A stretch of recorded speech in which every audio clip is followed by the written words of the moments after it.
Assalamu alaikum dear candidates.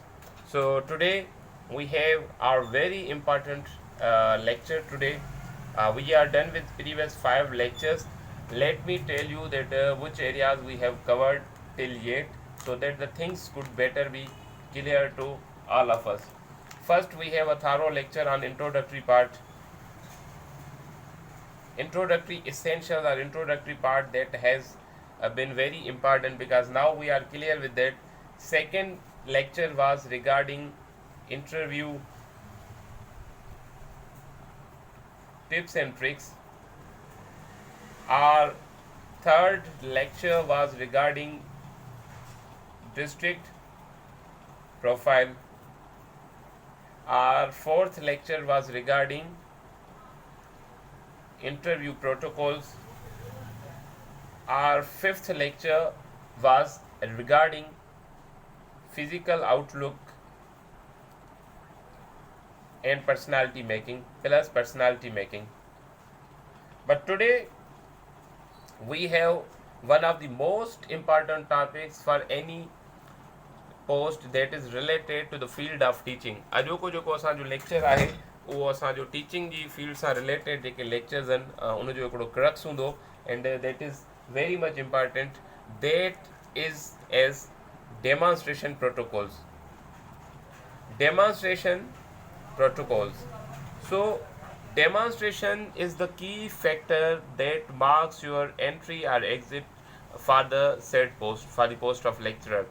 So जो demonstration जो है, it basically gives the panelists an overview of who you are, how much studied person you are, how much valuable content you have provided, and how much your confident level is, how confident you are, and your body language, your eye contact, the way you put marker in your hand, the way you manage the board, the way you answer the questions, the way you walk while delivering your lecture.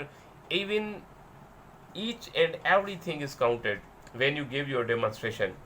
So it is very important thing. Demonstration has a very clear and direct meaning and purpose that needs to be served as well. ठीक है. Demonstration में कदें भी तकड़ ना करनी, याद रखो. Demonstration में ये ना है सर मुझे तैयारी नहीं and I could not make it.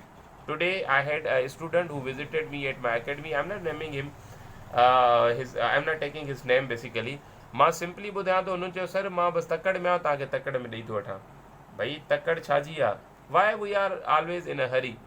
असांजी क़ौम जो हिकिड़ो अलमह हूंदो आहे न, असां हर शइ में तकड़ ॾाढी कंदा आहियूं. भले को बि कमु न हुजे पर रोड ब्लॉक हुजे पोइ बि हाण ॾेई करे बार बार असां चाहींदा आहियूं त असांखे रस्तो मिले त जीअं वञूं. सो का बि तकड़ कोन्हे डेमोन्स्ट्रेशन में. I had given U enough time. Second day ते मूं असाइनमेंट ॾिनी त मूंखे हिकिड़ो डेमो ॾियो पंहिंजो रिकॉर्ड करे. 50% of the students have not yet submitted there demo. Majid Ali, I am trying to speak loudly, and there might be a network connection problem or issue from your side. Otherwise, my voice is clear to all other candidates. So I just wanted to say it has been a practice. थींदो ये याद students teacher खां कमु वठंदा आहिनि, but unfortunately हिते problem इहो आहे त मां ज़ोरी तव्हांखे कमु चवां थो. सो काइंडली पंहिंजो जेको एटीट्यूड आहे उहो सीरियस ज़रूरु रखो.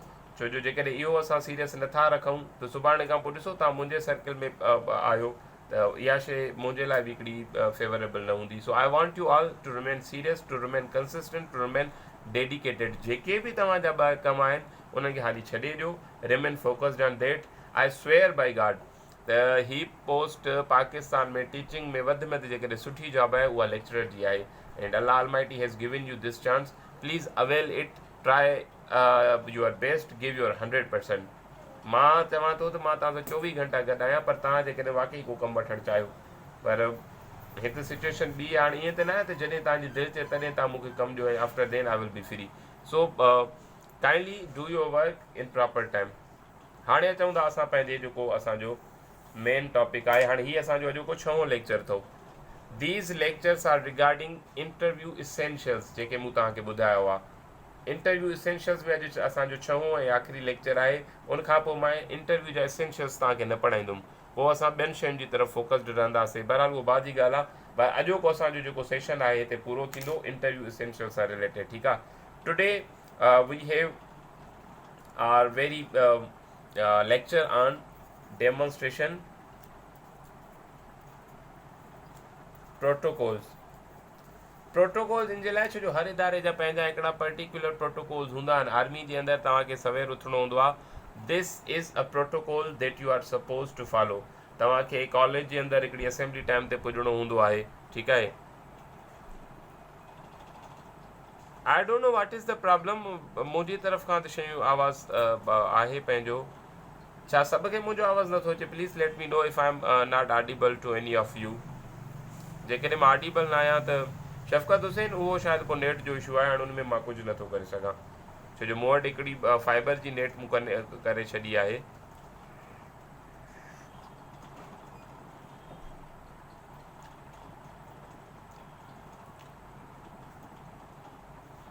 वॉइस इशू आहे but I could do nothing in that today unfortunately छो जो मूं वटि नेट तमामु सही पई हले. हाणे मे बी सो पोइ जिन्हनि खे वॉइस जो इशू थिए थो त उहो तव्हांजी तरफ़ खां हूंदो जेको मूंखे फील थिए थो. तव्हां ॾिसो तव्हां पंहिंजो कोशिशि कयो जेकॾहिं नेट स्टेबल आहे. डेटा वारे कैंडिडेट जे लाइ शायदि बि इशू हुजे. अदरवाइज़ त शायदि इशू न हूंदो कंहिं ॿिए कैंडिडेट जे लाइ.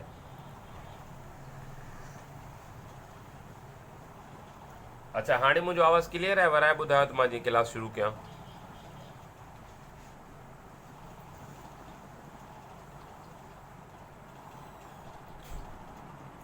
M I audible now?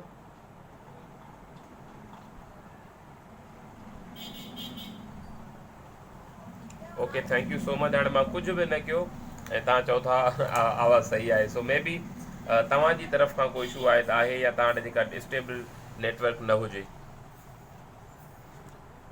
Sir I am sting बिलो द बूस्टर वारी बि इशू आहे. थी सघे थो पर हाणे छा थो करे सघिजे. इन में त मां न कुझु नथो करे सघां. The least or the most I could do is to take classes on time to guide you and whatever the question you have. Net जो इशू तव्हांजो आहे so you are suppose to tackle it at yours. ठीकु आहे. हाणे अचूं था demonstration protocols. छो जो whatever the teaching related job is there you are suppose to give a demonstration on that.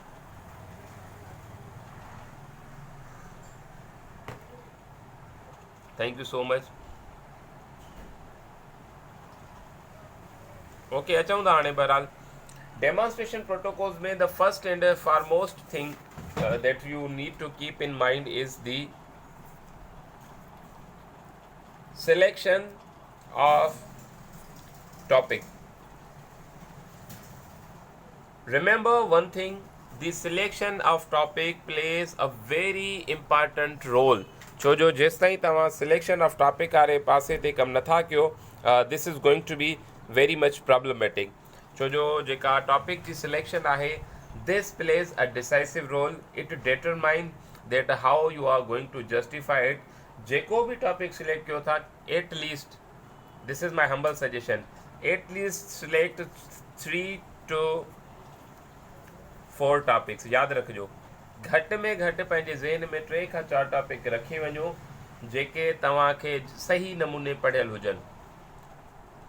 Please keep one thing again in your mind that whenever you are making selection for demonstration topic 4 topics या 3 topics घटि में घटि अहिड़ा हुजनि जिन तव्हांखे alpha and omega ख़बर हुजे. यानी U need to know everything about that.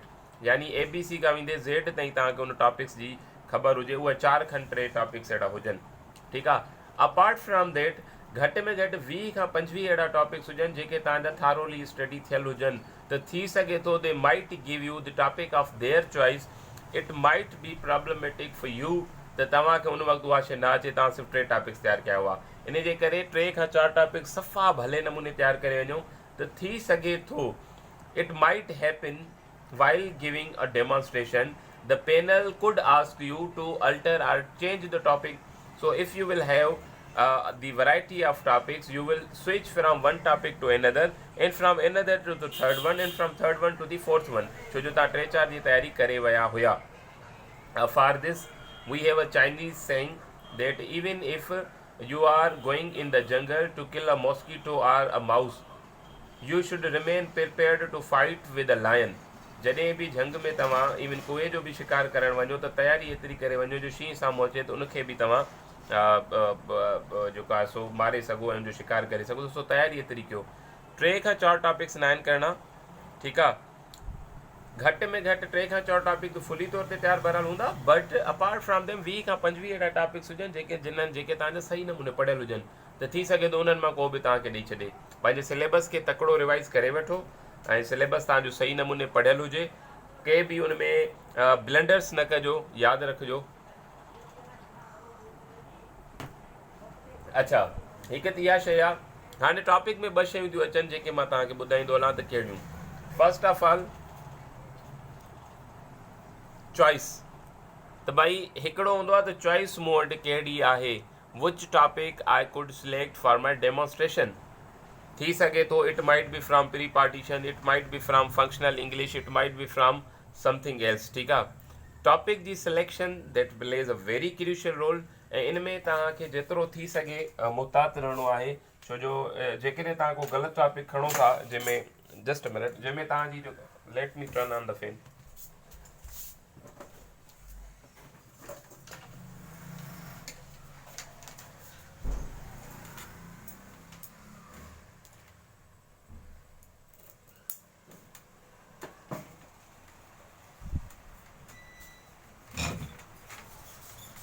Okay, so I was saying के टॉपिक जेको बि हुजे, उहा टॉपिक जी जेका हिकिड़ी हूंदी आहे चॉइस माना तव्हांखे ईअं थी सघे थी त भाई you have a choice that you are suppose to opt your topic from the book of intermediate जे बुक में जेको टॉपिक तव्हांजो इंक्लूडेड आहे उतां तव्हांखे हिकिड़ी चॉइस खणणी आहे त भाई को बि टॉपिक जेको आहे सो आउट ऑफ तव्हां इंटरमीडिएट जे किताब जे नथा खणी सघो, को यूनिवर्सिटी लेवल जो टॉपिक तव्हां नथा खणी सघो। मिसाल जे तौर ते तव्हां कश्मीर कन्फ्लिक्ट आहे, भाई कश्मीर कन्फ्लिक्ट जेको आहे so that is not added in your intermediate syllabus. कोशिशि कजो अहिड़ो को बि टॉपिक न खणिजो जेको तव्हांजे सिलेबस खां आउट ऑफ हुजे, या आउट ऑफ ब्लू या आउट ऑफ कॉन्टेक्स्ट हुजे। चॉइस तव्हांखे पंहिंजे इंटरमीडिएट जे बुक मां आहे। ईअं ई मैथ्स में या इस्लामियात में तव्हांखे हिकिड़ा पर्टिकुलर टॉपिक्स मिलियल हूंदा आहिनि। लेट सपोज जेकॾहिं तव्हां इस्लामियात में तव्हां डिस्कशन करणु चाहियो थो त नबी करीम सल्लल्लाहु अलैहि वसल्लम जो जेको ख़ुतबो मुबारक आहे, जेको उन्हनि आख़िरी कयो हो हजतुल विदा वारो, उहो ज़बरदस्त आहे। ऐं अहिड़ा खोड़ टॉपिक्स जेके तव्हांजे इंटरमीडिएट सिलेबस जो पार्ट आहिनि। यानी इहा छा आहे, चॉइस हमेशह लिमिटेड हूंदी अथव, यादि रखिजो।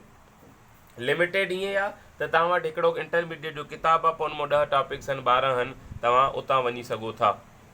मां ॿुधायां थो सर शफ़क़त साहब, हिकु इहा शइ थी वई, ठीकु आहे। You have a very limited choice. अच्छा, चॉइस त ठीकु आहे, तव्हां जेका बि उतां ॾिसो था, उनखां पोइ ईंदो आहे interest, which topic you are interested enough. यानी उहो कहिड़ो टॉपिक आहे जंहिं ते ॻाल्हाइणु तव्हांखे पसंदि आहे, on which you could speak or talk for many hours. अहिड़ो कहिड़ो टॉपिक आहे जंहिंजे अंदरि तव्हां ॻाल्हायो त तव्हां बोर न आहियो थींदा, जंहिंजे ते तव्हां ॻाल्हायो त तव्हां अञा बि उन टॉपिक खे पढ़ण में इंजॉय कंदा आहियो, ठीकु आहे। सो इंट्रस्ट वारो टॉपिक खणणु लाज़िम आहे। जंहिं बि सब्जेक्ट में तव्हांजो टॉपिक में इंट्रस्ट आहे, लेट सपोज मां इंटरमीडिएट जे सरो सिलेबस जी तरफ़ अचां थो, कहिड़ा कहिड़ा टॉपिक्स अथव, ठीकु आहे। इंटरमीडिएट जो जेको तव्हांजो सिलेबस हूंदो आहे, स्पेशली फॉर PS, ठीकु आहे, थोरो मां तव्हांखे शयूं क्लियर करे छॾियां। उनमें तव्हांजो जोग्राफी इज़ इंक्लूडेड, ठीकु आहे।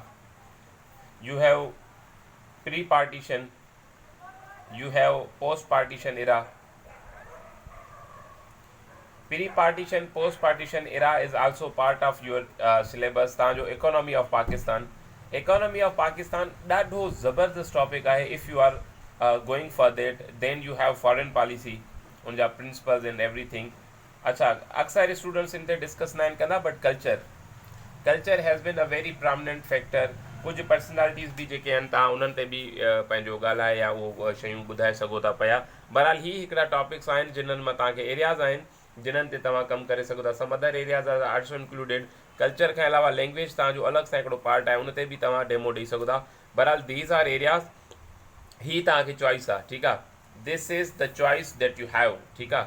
ही छा आहे, तव्हां वटि चॉइस आहे जंहिं ते तव्हां जंहिंमां को खणी सघो था। इन मां जेको एरिया सम्झो था, whatever the area you find suitable, त भाई जोग्राफी मुंहिंजो सुठो आहे, या सोशल साइंसिस में लेट सपोज असां कैंडिडेट आहिनि त उहो सोशल साइंसिस मां तव्हांजा अनीस हुजे या पारस हुजे, तव्हां कहिड़ो खणी सघो था। इकोनॉमी ऑफ पाकिस्तान तव्हां खणी सघो था। लेट सपोज़ सोशलॉजी में तव्हांखे कहिड़ा टॉपिक्स थी सघनि था। Late suppose I am writing sociology. Sociology में बुनियादी तौर ते तव्हांजो सोशल प्रॉब्लम्स तमामु घणा तव्हांजा जेका सो खणी सघनि था, वाट ever be that.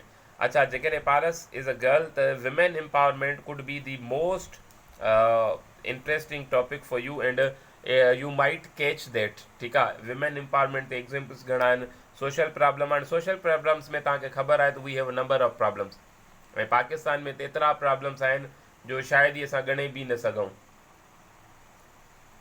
Poverty alleviation, poverty आहे तव्हां वटि, अर्बन माइग्रेशन आहे तव्हां वटि, इन्वायरमेंटल डिग्रेडेशन थिए थी तव्हां वटि, डिफॉरेस्टेशन थिए थी तव्हां वटि, पॉपुलेशन जेका ग्रोथ आहे, मैसिव पॉपुलेशन ग्रोथ आहे जेका, पॉलिटिकल इनस्टेबिलिटी आहे तव्हां वटि, डेमोक्रेटिक जेको सेटअप आहे दैट इज़ वेरी वीक, तव्हां वटि आर्मी जी इंटरवेंशन आहे, तव्हां वटि रेड टेपिज़म आहे।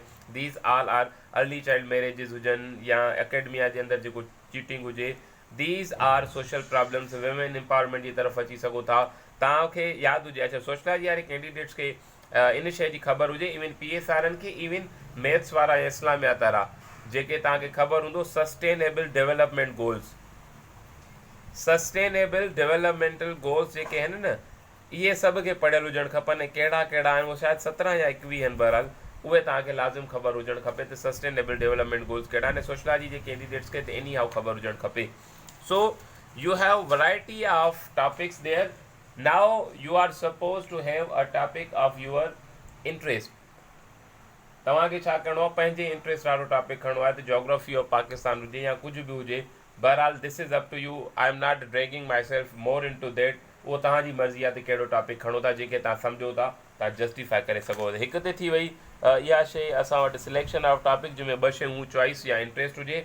जेका सेकेंड नंबर ते पॉइंट आहे जेकी असांजे लेक्चर जी, just a minute, we have Aamir Memon, जेका सेकेंड पॉइंट असांजी हूंदी that is to have or keep a multi dimensional approach. You are suppose to keep a multi dimensional approach in your topic. यानी जेकॾहिं जेकॾहिं जेकॾहिं Mudassir, I am giving your example, छो जो इहा शइ मुंहिंजे लाइ ॾाढी नई रही।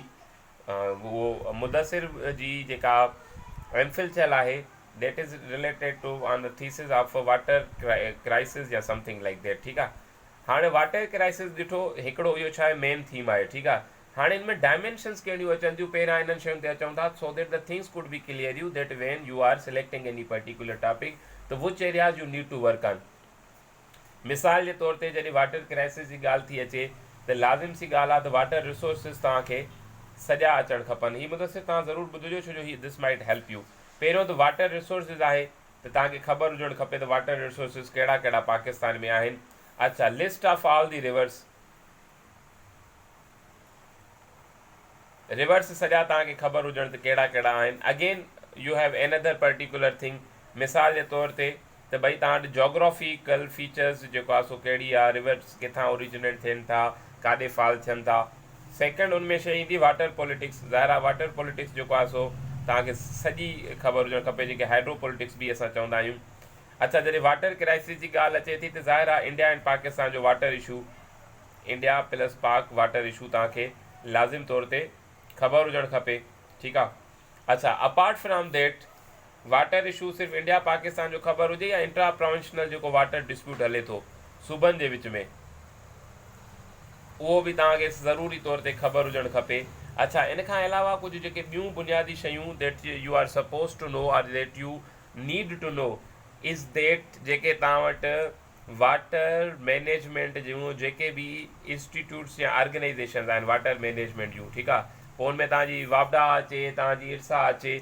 अच्छा, इन खां अलावा ॿियो जेको आहे सो वाटर एग्रीमेंट्स जेके बि आहिनि, वाटर एग्रीमेंट्स यानी मिसाल जे तौर ते 1960 जो जेको आहे सो जेके सिंध तास मुआहिदो चवंदा आहियूं, इंडस वाटर ट्रीटी हुजे या 1991 वाटर अकार्ड हुजे या पंजाब ऐं सिंध जो 1904 वारो वाटर एग्रीमेंट हुजे या इंडिया एंड पाकिस्तान जे विच में जेके बि पाण में हिकिड़ा एग्रीमेंट थिया आहिनि वाटर सां related, so you should know everything. अच्छा, जॾहिं वाटर जी ॻाल्हि अचे थी त ज़ाहिर सी ॻाल्हि आहे, हिन में हिकिड़ो ॿियो जेको टॉपिक असां एक्सट्रेक्ट करे सघूं था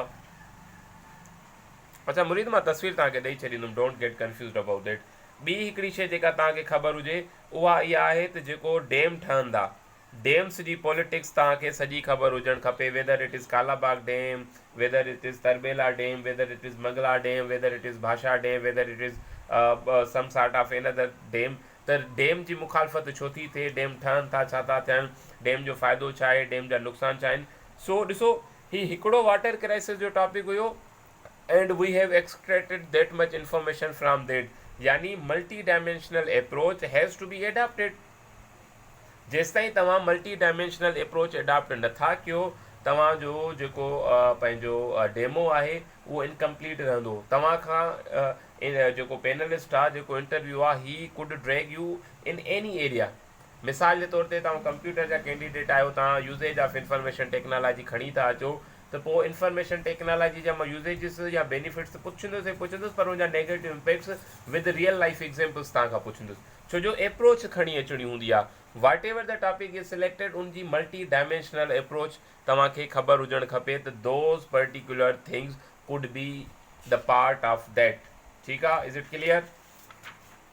हाणे अचूं था असां हिकिड़ी ॿी शइ ते। हिकु त इहा शइ थी वई, माना मल्टी डायमेंशनल अप्रोच तव्हां खई आहे। अञा हिकिड़ो चओ त मां हिन जो एग्ज़ाम्पल मल्टी डायमेंशनल अप्रोच जो ॼाण थो, चलो हुन ते था अचूं पंहिंजो पॉपुलेशन ग्रोथ ते। लेट सपोज़ पॉपुलेशन ग्रोथ, भाई पॉपुलेशन ग्रोथ पारस में बि तव्हांजे लाइ हिकिड़ो फ़ाइदेमंद थिए साइंटिस्ट तव्हांजे लाइ, PS वारनि लाइ तव्हां ई आहे, एंड असां ही तव्हांखां ज़रूरु पुछी सघनि था, छो जो रिसेंटली असांजो सेंसस थियो आहे। हाणे जेकॾहिं तव्हां पॉपुलेशन ग्रोथ हिकिड़ो पंहिंजो टॉपिक खणी आयो न, उन में पहिरियां त तव्हां काज़िस ॿुधाईंदव, भई पॉपुलेशन ग्रोथ जा कहिड़ा कहिड़ा काज़िस आहिनि। मिसाल जे तौर ते हाणे मां कुझु सिर्फ़ु तव्हांखे ॿुधायां थो, भई early marriage is population growth जो काज़ आहे, ज़ाहिर सी ॻाल्हि आहे, छो जो जेकॾहिं मुंहिंजी लेट सपोज़ हिन वक़्तु शादी थियल हुजे हा त मूंखे 2 खां 3 ॿार हुजनि हा, जेकॾहिं नंढे लाइ मां शादी कई हुजे या तव्हां सभु मां। ठीकु आहे, अर्ली मैरिज छा थियूं कनि, दीज़ अल्टीमेटली रिज़ल्ट इन मोर बर्थ रेशोज़ या इंक्रीज़ बर्थ रेशोज़। हिकु त इहो काज़ आहे, अर्ली मैरिजिस थियनि थियूं। ॿियो डिज़ीज़िस जेके आहिनि उहे कंट्रोल्ड आहिनि। हाणे डिज़ीज़िस ते छा आहे, असांजो हिकिड़ो कंट्रोल आहे, जेके या इनखे चवंदासीं एडवांस्ड मेडिकल फैसिलिटीज़ आहिनि। ठीकु आहे, we have advanced medical facilities, जंहिंजे करे पॉपुलेशन ग्रोथ। अच्छा, ॿियो ट्राइबल सिस्टम हिकिड़ो वॾो काज़ अथव, जेको असां वटि पॉपुलेशन ग्रोथ जो हिकिड़ो सबबु बणे थो, त भई असांजे कबीले में जेतिरा वधीक माण्हू हूंदा, जीअं चांडिया चवंदा आहिनि असां 40 लख आहियूं, त हुननि खे लॻंदो आहे त हाणे असां मालिक थी वियासीं सिंध जा। सो बहरहाल सो हिकिड़ी ट्राइबल जेका सिस्टम आहे that supports your population growth. Caste system जेको आहे, ट्राइबल सिस्टम या कास्ट सिस्टम जेको आहे, उहो तव्हांजो रीज़न बणिबो आहे पॉपुलेशन ग्रोथ जो। ॿी हिकिड़ी वॾी इंपॉर्टेंट शइ अथव, उहा इहा अथव मेल डोमिनेटेड जेका असांजी अप्रोच आहे। Male dominated approach is another factor जेको तव्हांजो सपोर्ट कंदो आहे। एग्ज़ैक्टली, त तव्हांखे पुट जो औलाद हुजे त भई धीउ त वरी बि पराए घर हली वेंदी, पुट जो औलाद जेको आहे ही विल बी सपोर्टिंग, इन जे करे पुटनि जो औलाद वधीक हुजे। अच्छा, गुरबत बि हिकिड़ो सबबु थो ॿारनि जे वधीक हुजण जो, छो जो ग़रीब ॿार खे माण्हू खे पीउ पेरेंट्स खे ईअं लॻंदो आहे त जेतिरा वधीक ॿार हूंदा, ताक़त आहे, सभु मज़दूरी करे बि कमाईंदा, 8-10 हज़ार निकिरी पवंदा। सो गुरबत is another reason for population growth in Pakistan. त भई 3 ॿार आहिनि, हिकिड़ो शायदि खरी पए, हिकिड़ो किथे मरी पए, कोई एक्सीडेंट में मिसाल कुझु थी वञे, त को अहिड़ो हिकिड़ो हुजे जेको 5-6 मां चङो थींदो। सो इहा चङे थियण वारी जेका ख़्वाहिश आहे, दिस इज़ एनदर रीज़न विच काज़िस पॉपुलेशन बम्बार्डमेंट इन पाकिस्तान। सो पॉपुलेशन बम्बार्डमेंट में गुरबत बि हिकिड़ो तमामु घणो इंपॉर्टेंट फैक्टर अथव। ॿियो religion is another factor in population growth. असां वटि माण्हू छा चवंदा, शादी कयो माई ईंदी रुॻी, जेको आहे हिकिड़े माण्हू जी मानी असांखे मारींदी छा। सो इहो जेको हिकिड़ो फैक्टर आहे, रिलीजन इज़ एनदर फैक्टर, त भई असां वटि जेको आहे सो वधीक अर्ली लाइफ जेको आहे सो लाइफ में मैरिजिस थियनि थियूं, अल्टीमेटली पॉपुलेशन ग्रोथ। ॿियो असां सिंधी में चवंदा आहियूं रोज़ी अला ॾियण वारो अलाह आहे। हाणे रोज़ी ॾियण वारो अलाह आहे, त ख़र्च त असां था बर्दाश्त कयूं। सो बहरहाल उहे ख़र्च तव्हां बर्दाश्त कंदो, and the population will be increased over and again, and every year there will be an addition in your family। ठीकु आहे, सो इहो हिकिड़ो फैक्टर आहे। ॿियो जेको असां वटि आहे न, माना हिकिड़ो विमेन जो जेको फैक्टर आहे, इनखे मां चवंदो आहियां विमेन डिग्रेडेशन वारो जेको हिकिड़ो अप्रोच आहे, या विमेन जेको आहे सो इनखे चवंदासीं प्रिजुडाइज़। उहो बि ॾाढो आहे। मिसाल ससु कमु नथी करणु चाहे पुट खे चवंदी बब तूं कमाई वठी आहे, तूं आहे घर में कमु करे। दिस इज़ अनदर रीज़न त भई जेको आहे so marriages will happen and ultimately your population will keep on increasing. छो जो हीउ हिकिड़ो इम्पॉर्टेंट फैक्टर आहे त भई विमेन जो जेको प्रिजुडाइज़ हूंदो आहे त भई शादी कराइण पाण पंहिंजा कमु पाण था कंदा वतऊंसि या का हुजे या कमु वारी असांखे खपे, तंहिंजे करे सो इहे जेके फैक्टर्स आहिनि न, इहे छा था कनि, पॉपुलेशन ग्रोथ जो हिकिड़ो अल्टीमेट काज़ थियनि था। अच्छा, इन खां अलावा ॿी शइ, सोशल इनसिक्योरिटी। हाणे सोशल इनसिक्योरिटी कीअं आहे? सोशल इनसिक्योरिटी ईअं आहे त जॾहिं के माण्हू खे अचे, को कंहिंसां विढ़ी वञे, को कंहिंखे अगवा करे वञे, को कंहिंखे मारे वञे, त असांखे कंहिं शइ जी ख़बर ई कोन थी पए। सोशल इनसिक्योरिटी जेको आहे सो इज़ एनदर काज़ फॉर पॉपुलेशन ग्रोथ। छो जो माण्हू, अच्छा ॿियो प्रोफेशनल प्रिजुडाइज़, जेको सूबाइत आहे न, इहा एनदर फैक्टर अथव। त मिसाल सिंध जो माण्हू चए थो भई पंजाब जी पॉपुलेशन वधीक आहे, पाकिस्तान में जेको NFC आहे नेशनल फाइनेंस कमीशन, उहो पैसा ॾींदी आहे पॉपुलेशन जे बेसिस ते। त हर सूबो चाहे थो असांजी पॉपुलेशन वधीक हुजे, जीअं बजट मां हिसो असांखे वधीक मिले। सो को बि माण्हू नथो चाहे या क़ौमी माण्हू बि त असांजी पॉपुलेशन डिग्रेड थिए, छो जो माइनॉरिटी में कन्वर्ट थियण जो बि हिकिड़ो ख़तरो आहे। इन जे करे ही हिकिड़ा पॉलिटिकल फैक्टर्स आहिनि, हिकिड़ा रिलीजियस फैक्टर्स आहिनि, हिकिड़ा तव्हांजा सोशल फैक्टर्स आहिनि, हिकिड़ा तव्हांजा जेंडर फैक्टर्स आहिनि। दीज आर, हाणे मिसाल जे तौर ते फैक्टर्स। हाणे इहा थी वई हिकिड़ी अप्रोच। पोइ हुन जा रीज़न्स ते तव्हां ईंदव, पोइ हुनजे इफेक्ट्स ते ईंदव, पोइ तव्हां हुनजे सॉल्यूशन्स ते ईंदव। बहरहाल the discussion will be long enough. ही मां हिकिड़ो सिर्फ़ु रामा तुमा राज थींदा राना तुमा, हा मेहता बिल्कुलु इहो साॻियो पेट्रियार्कल अप्रोच इहा ई आहे। बहरहाल पेट्रियार्कल अप्रोच ॾाढी ख़तरनाक आहे ऐं दुनिया में माण्हू इन्हनि शयुनि खे रिड्यूस था कनि, पर पाकिस्तान में इहे शयूं अञा प्रैक्टिस थियनि थियूं। बहरहाल हिकिड़ा रीज़न त तमामु घणा आहिनि। सो ही हिकिड़ी शइ हिते तव्हांखे क्लियर हुजणु खपे।